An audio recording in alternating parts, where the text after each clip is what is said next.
नमस्कार दोस्तों, SN electrical academy के यूट्यूब चैनल पे आप सभी का स्वागत है। यूपीपीसीएल टीजी2 की प्रिपरेशन करने वाले स्टूडेंट के लिए ये स्पेशल इलेक्ट्रिशियन ट्रेड थ्योरी के क्वेश्चन की सीरीज है। वीडियो को एंड तक देखिएगा। इलेक्ट्रिशियन ट्रेड थ्योरी में आपके बहुत क्वेश्चन सीखने को मिलेंगे। साथ ही साथ वीडियो अच्छी लगे तो वीडियो को लाइक कीजिएगा और अपने दोस्तों में भी वीडियो को ज़रूर आप सब शेयर कीजिएगा। जो भी स्टूडेंट चैनल पे पहली बार होंगे प्लीज़ चैनल को सब्सक्राइब जरूर कर लेंगे, साथ ही साथ बेल आइकन को भी प्रेस कर लेंगे। तो चलिए दोस्तों, फर्स्ट नंबर क्वेश्चन को हम देखते हैं। फर्स्ट नंबर क्वेश्चन में है कि केबल के विद्युत रोधी पदार्थ में इनमें से कौन सा गुण नहीं होना चाहिए। जब हम केबल की डिज़ाइनिंग करते हैं तो आप सबको पता होगा उसमें 6 प्रकार की लेयरों का यूज़ करके एक केबल को बनाया जाता है। तो उस केबल में जो इंसुलेशन हमने प्रयोग किया उसकी क्वालिटी गुण क्या होना चाहिए। आप सबको पता होगा कि उसमें जो कोर की मोटाई होती है वह किस पर डिपेंड करती है, तो वो करंट पे डिपेंड करती है। यानी करंट ज़्यादा ले जानी है तो इसके व्यास को अधिक रखेंगे कोर की मोटाई को, और करंट कम ले जानी है तो इसके व्यास को कम रखेंगे। लेकिन इंसुलेशन की मोटाई, उसके ऊपर जो इंसुलेशन हम चढ़ाते हैं वो किस पे डिपेंड करता है, तो वो वोल्टेज पे डिपेंड करता है। अगर उस केबल से ज़्यादा मान की वोल्टेज को ले जाना है तो उस पर इंसुलेशन का लेवल बढ़ाएंगे, और कम ले जाना है तो कम ले जाएंगे। तो उसमें गुण क्या होना चाहिए, इंसुलेशन का डाइलेक्ट्रिक स्ट्रेंथ हाई होना चाहिए, उसके अंदर फ्लेक्सिबिलिटी भी होनी चाहिए ताकि हम कहीं मोड़ आए तो मोड़ने पर उसमें चटक ना, मतलब टूट ना जाए, ये भी होना चाहिए। और उसके अंदर मजबूती भी होनी चाहिए। लेकिन ऑप्शन सी में कह रहा है कि आर्द्रताग्राही यानी नमी सोखने वाला नहीं होना चाहिए, ये भी उसके अंदर गुण होना चाहिए। यानी आर्द्रताग्राही होना चाहिए, नहीं होना चाहिए, नहीं में पूछा है तो ऑप्शन नंबर सी सही आंसर हो जाएगा। याद रखिएगा, ये बहुत मोस्ट क्वेश्चन है। अगला क्वेश्चन, अगला जो सेकंड नंबर क्वेश्चन है वो है कि एक अल्टरनेटर में सैलिएंट पोल टाइप रोटर को इसके डॉट डॉट व्यास और डॉट डॉट अक्षीय लंबाई से पहचान किया जाता है। अल्टरनेटर है तो अल्टरनेटर में हम दो प्रकार के रोटर का यूज करते हैं। एक तो होता है सैलिएंट पोल टाइप रोटर और एक जो होता है सिलिंड्रिकल पोल टाइप रोटर। पहचान देख करके आप कैसे करेंगे, तो यदि सैलिएंट पोल टाइप रोटर है तो इसकी पहचान जो होती है कि इसका व्यास जो होता है वो ज़्यादा होता है और अक्षीय जो लंबाई होती है वो कम होती है। ये सैलिएंट पोल टाइप का कंडीशंस है। इसमें कहा है कि सैलिएंट पोल टाइप में होगा क्या, तो व्यास क्या होगा, कम होगा, सॉरी व्यास क्या होगा, ज़्यादा होगा। देखिए ऊपर की तरफ दिखाया है ना, तो व्यास ज़्यादा होगा और अक्षीय लंबाई क्या हो जाएगी, कम हो जाएगी। तो यहाँ व्यास जो होगा वो ज़्यादा होगा, तो ज़्यादा में हम दीर्घ इसको कह सकते हैं। और अक्षीय लंबाई क्या लिखे हैं हमने, कम होती है, कम होती है तो इसे लघु बोलेंगे। यानी ऑप्शन नंबर देखिए ए में कह रहा है कि व्यास क्या होगा, तो दीर्घ होगा और अक्षीय लंबाई लघु हो जाएगी। तो ऑप्शन नंबर ए सही आंसर हो जाएगा। अगर यही क्वेश्चन सिलिंड्रिकल के लिए रहता तो इसका अपोजिट हो जाता। सिलिंड्रिकल पोल टाइप रोटर में व्यास जो होता है वो कम होता है और अक्षीय जो लंबाई होती है वो ज़्यादा होती है। इसके बाद salient pole type rotor low and medium speed के लिए यूज़ किया जाता है। सैलिएंट पोल टाइप का यूज हम मैक्सिमम 1000 आरपीएम तक ही यूज कर सकते हैं, लेकिन सिलिंड्रिकल पोल टाइप का प्रयोग हायर स्पीड मतलब 1000 से ऊपर और 3000 तक में हम यूज कर सकते हैं। अगला क्वेश्चन, अगला जो क्वेश्चन है थर्ड नंबर कि चुंबकन तीव्रता और चुंबकन बल के अनुपात को हम क्या कहते हैं। ये तो परिभाषा ही है। चुंबकन तीव्रता अपान चुंबकन बल के अनुपात को हम सस्पेक्टिबिलिटी कहते हैं, और सस्पेक्टिबिलिटी को के से रिप्रेजेंट किया जाता है, के बराबर आई बाई एच होता है। इसी को चुंबकन तीव्रता अपान चुंबकन बल के अनुपात को सस्पेक्टिबिलिटी कहते हैं। इसे के से प्रदर्शित करते हैं, इसका मात्रक हेनरी बाई मीटर होता है। तो यहाँ पे ऑप्शन नंबर बी में दिया है सस्पेक्टिबिलिटी, ऑप्शन नंबर बी सही आंसर हो जाएगा। अगला क्वेश्चन, अगला जो क्वेश्चन है 4 नंबर, इस क्वेश्चन को भी आप सब ध्यान से देखिएगा।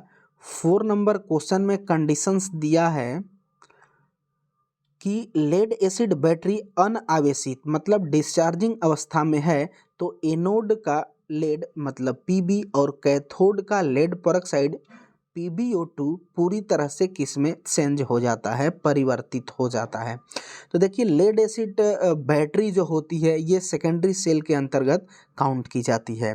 अगर लेड एसिड बैटरी डिस्चार्ज है पूरी तरीके से तो जो इसका पॉजिटिव और निगेटिव दोनों टर्मिनल होते हैं वो PbSO4 बन जाते हैं, SO4, और यह भी PbSO4 बन जाता है। याद रखिएगा लेड एसिड बैटरी यदि डिस्चार्जिंग कंडीशंस में है तो उसका पॉजिटिव यानी जिसे हम एनोड बोलते हैं यह भी PbSO4 लेड सल्फेट हो जाएगा और निगेटिव टर्मिनल भी लेड सल्फेट हो जाएगा। कब? डिस्चार्जिंग के कंडीशंस में।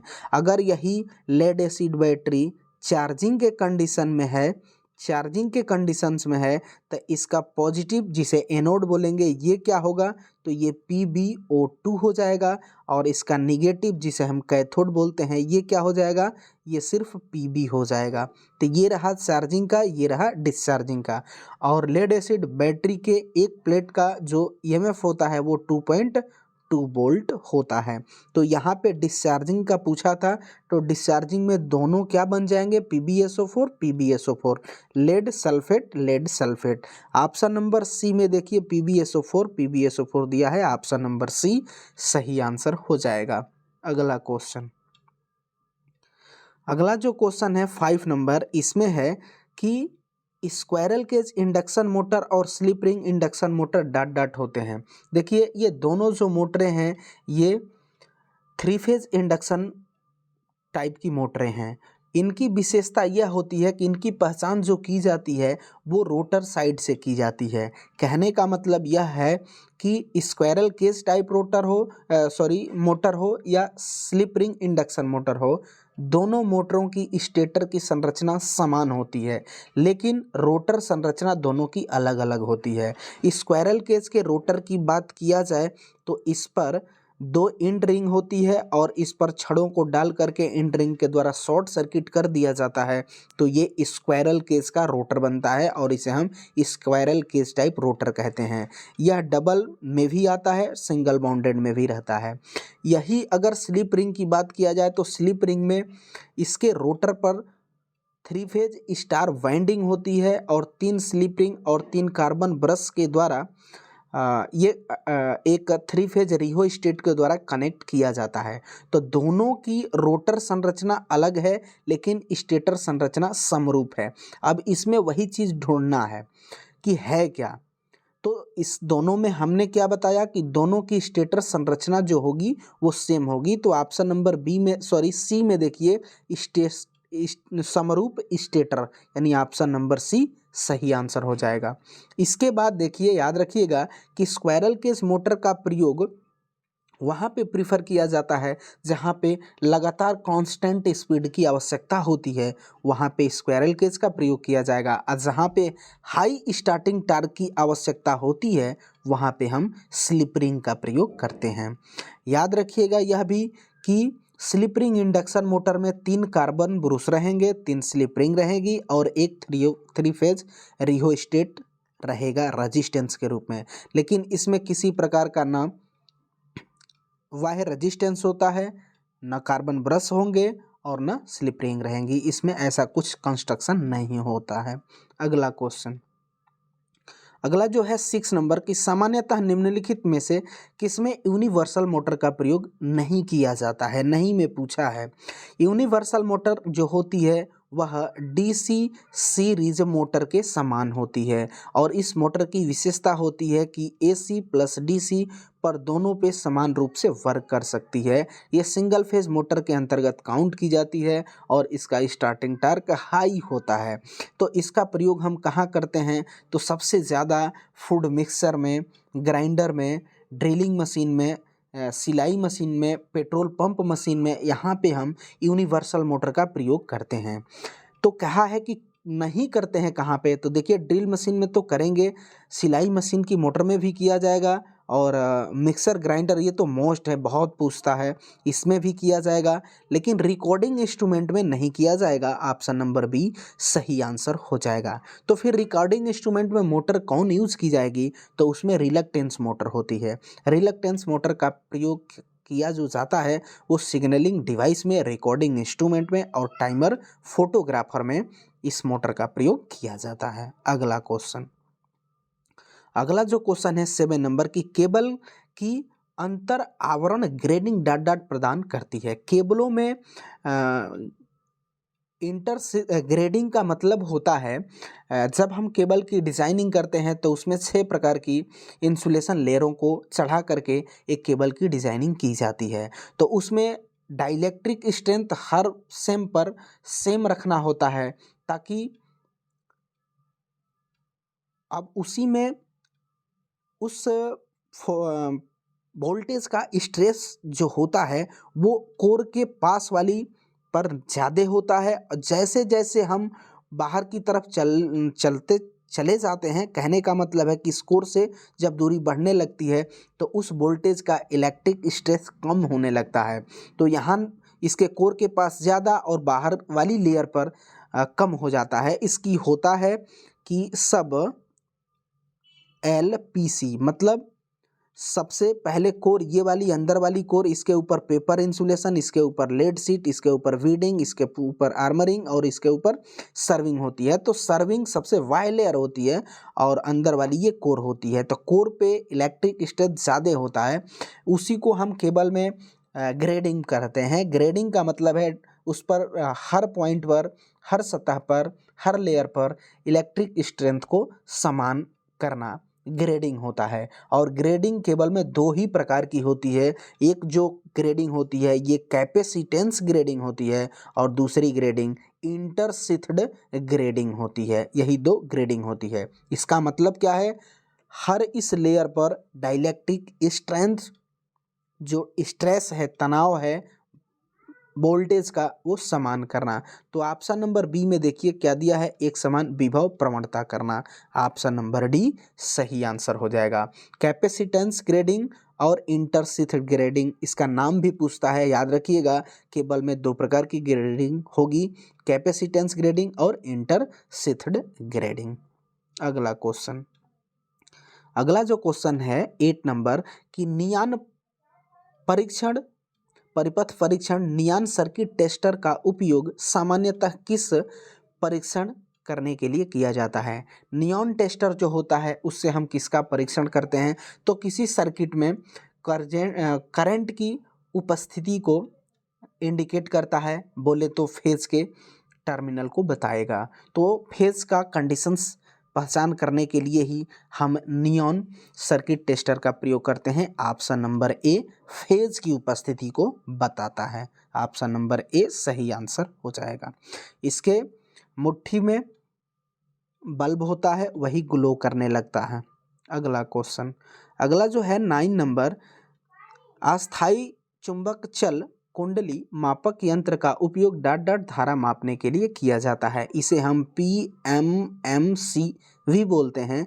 परमानेंट मैग्नेट मूविंग कॉइल होती है। यह सिर्फ DC पे वर्क करती है और इसमें जो डिफ्लेक्टिंग टार्क होता है वो करंट के समानुपाती होती है, इसीलिए इसका पैमाना रेखीय हो जाता है। इसमें डैम्पिंग कौन सी उत्पन्न होती है, तो इसमें एडी करंट डैम्पिंग होती है और इसका पैमाना रेखीय होता है। ये सिर्फ DC पे वर्क करती है। इसमें जो डिफ्लेक्टिंग टार्क होता है वो करंट के समानुपाती हो जाता है। तो ये सब इसके एक्स्ट्रा फैक्ट हैं, इसको ज़रूर आप याद रखेंगे। तो यह क्या करेगी, करंट और वोल्टेज दोनों को मेज़र करती है, लेकिन DC पे मेज़र करती है। ऑप्शन नंबर सी केवल DC, सी सही आंसर हो जाएगा। इसी कैटेगरी की एक और आती है जिसे हम MI बोलते हैं, मूविंग आयरन इंस्ट्रूमेंट। ये जो है यह भी करंट और वोल्टेज दोनों को मेज़र करती है, लेकिन यह AC और DC दोनों पे वर्क करती है और इसमें जो डिफ्लेक्टिंग टार्क होता है वह करंट के स्क्वायर के समानुपाती होता है।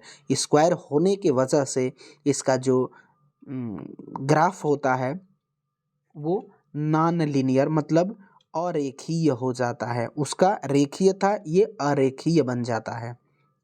और इसमें कंट्रोलिंग के रूप में हम स्प्रिंग कंट्रोलिंग का यूज करते हैं, तो इसको भी आप सब ज़रूर याद रखिएगा।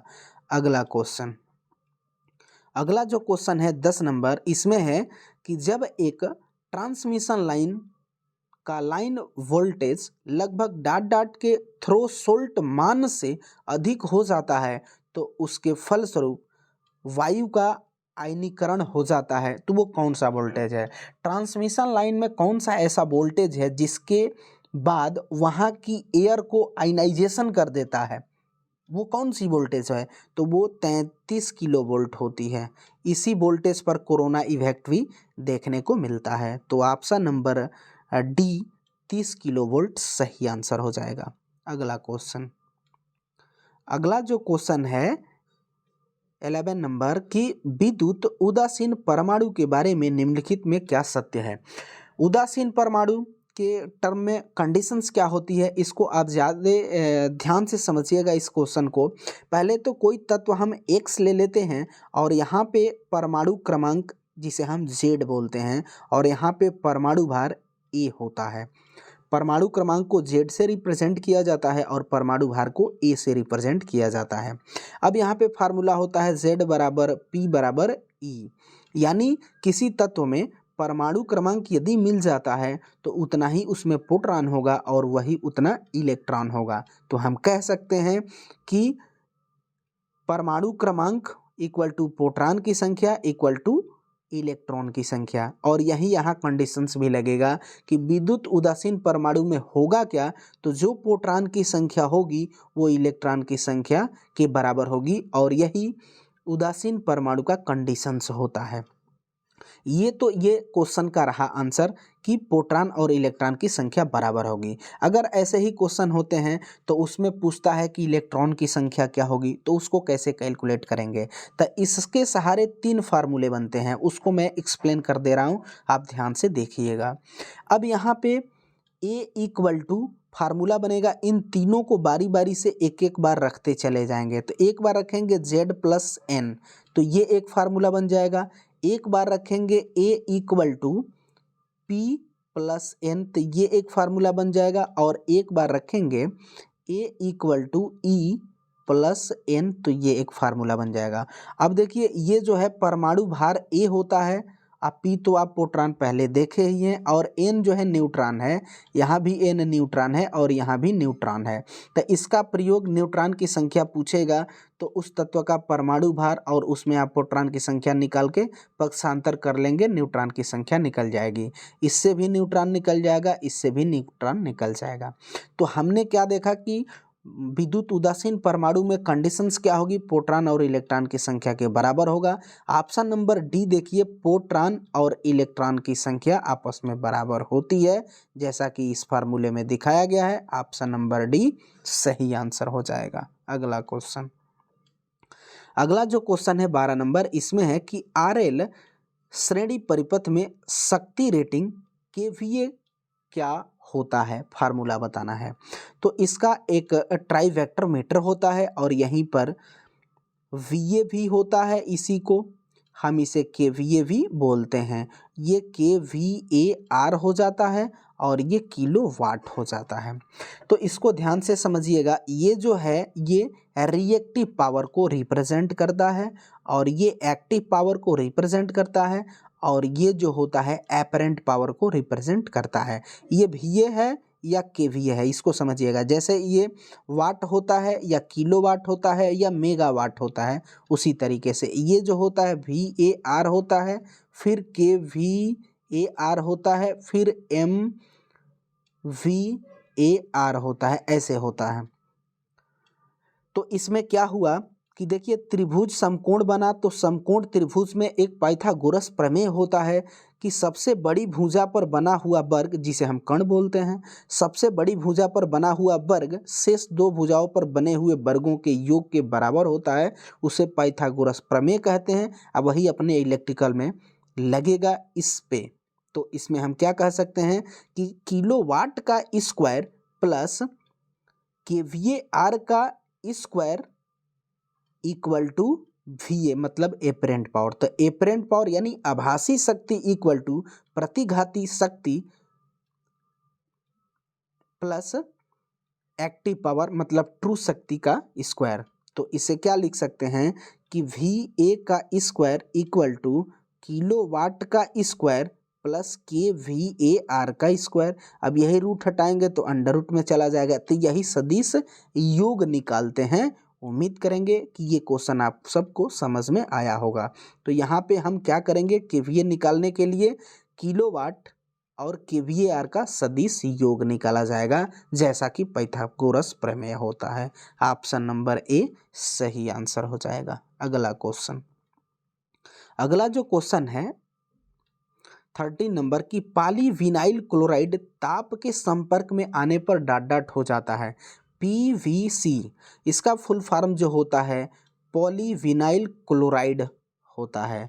और ये आज के डेट में जितने भी आप वायर्स खरीदेंगे उसके ऊपर इंसुलेशन के रूप में सबसे ज़्यादा जो प्रयोग हो रहा है वो PVC का ही प्रयोग हो रहा है। पॉलीविनाइल क्लोराइड इसका फुल फॉर्म होता है। इसका जो यूज़ करने का तरीका होता है कि इसे आप एकदम लोअर टेम्परेचर में न यूज़ करिए और एकदम हायर में न यूज़ कीजिए। एकदम लो में अगर यूज़ करेंगे तो ये कठोर हो जाता है, चटक जाता है। और एकदम हायर टेम्परेचर में इसे यूज़ करेंगे तो यह मुलायम होकर के टूट जाता है। तो यही इसका रेंज होता है। नॉर्मल में आपको यूज़ करना है। क्वेश्चन पूछा है कि पॉलीविनाइल क्लोराइड ताप के संपर्क में आने पर हाई टेम्परेचर जब आएगा तो ये इसका जो इंसुलेशन है वो निम्न हो जाएगा, यानी मुलायम हो जाएगा और पिघलने लगेगा और साथ ही साथ भंगूर भी हो जाएगा। तो ऑप्शन नंबर देखिए सी में कह रहा है कि निम्न और भंगूर हो जाएगा। ऑप्शन नंबर सी सही आंसर हो जाएगा। इसका यूज़ आप एकदम हायर टेम्परेचर और एकदम लो टेम्परेचर के में नहीं यूज़ करेंगे। इनको छोड़ के इसके बीच वाले रेंज में ही इसको आप यूज़ करेंगे। अगला क्वेश्चन, अगला जो क्वेश्चन है 14 नंबर, इसमें है कि निम्नलिखित में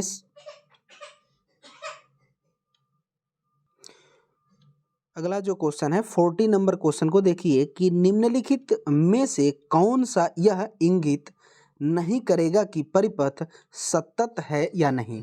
मतलब क्वेश्चन का कहने का मतलब है कि निम्न में कौन सा ऐसा उपकरण है जो ये इंगित नहीं करेगा कि सर्किट कॉन्टिन्यूअस है, मतलब कहीं सर्किट ब्रेक नहीं है। कौन नहीं कर पाएगा, नहीं में पूछा है।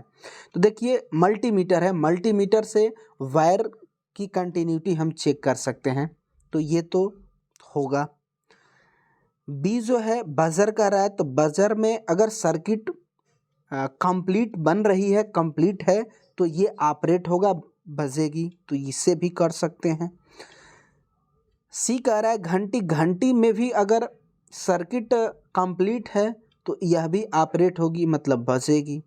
लेकिन फ्रेक्वेंसी मीटर से हम ये किसी भी सर्किट की कंटिन्यूटी को निर्देशित नहीं करेगा। तो कहा है नहीं में कि कौन सी वायरिंग की सततता को नहीं प्रदर्शित कर पाएगा, तो ये फ्रीक्वेंसी मीटर होगा। ऑप्शन नंबर डी सही आंसर हो जाएगा। अगला क्वेश्चन, अगला जो क्वेश्चन है 14 नंबर की आंतरिक वायरिंग के रूप में यूएफबी भूमिगत फीडर केबल का उपयोग कहाँ नहीं किया जाता है। यूएफबी का फुल फॉर्म भी इसको देख लीजिए, इसे हम कहते हैं अंडरग्राउंड फीडर सर्किट। तो इसका यूज कहाँ किया जाएगा, इसको हमको देखना है।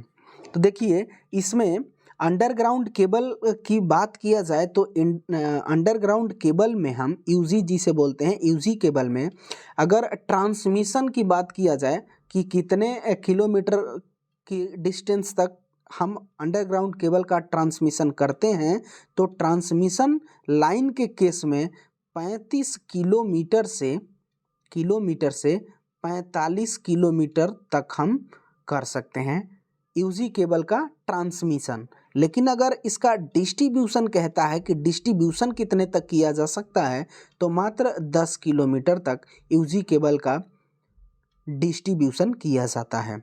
इसके बाद अगर ये स्पेशल केबल का टाइप पूछा है कि अंडरग्राउंड फीडर्स केबल का प्रयोग हम कहाँ पे नहीं करते हैं, तो देखिए जहाँ पे 90 सेंटीग्रेड से ऊपर का टेम्परेचर होता है वहाँ पर इसको यूज़ नहीं किया जाता है। ऑप्शन नंबर बी में देखिए 90 सेंटीग्रेड से अधिक ताप पर इसका यूज़ नहीं किया जाएगा। ऑप्शन नंबर बी सही आंसर हो जाएगा। तो दोस्तों इस वीडियो में हम इतने ही क्वेश्चन को रखते हैं। साथ ही साथ वीडियो अच्छी लगे तो वीडियो को लाइक कीजिएगा और अपने दोस्तों में प्लीज़ आप सब वीडियो को शेयर कीजिएगा। जो भी स्टूडेंट चैनल पे पहली बार होंगे प्लीज़ चैनल को सब्सक्राइब ज़रूर कर लेंगे, साथ ही साथ बेल आइकन को भी प्रेस कर लेंगे ताकि जो भी चैनल पे वीडियो अपलोड हो उसका नोटिफिकेशन आपको सबसे पहले मिल सके। तो चलिए इस वीडियो में बस इतना ही, तब तक के लिए bye bye, take care, thanks for watching this video.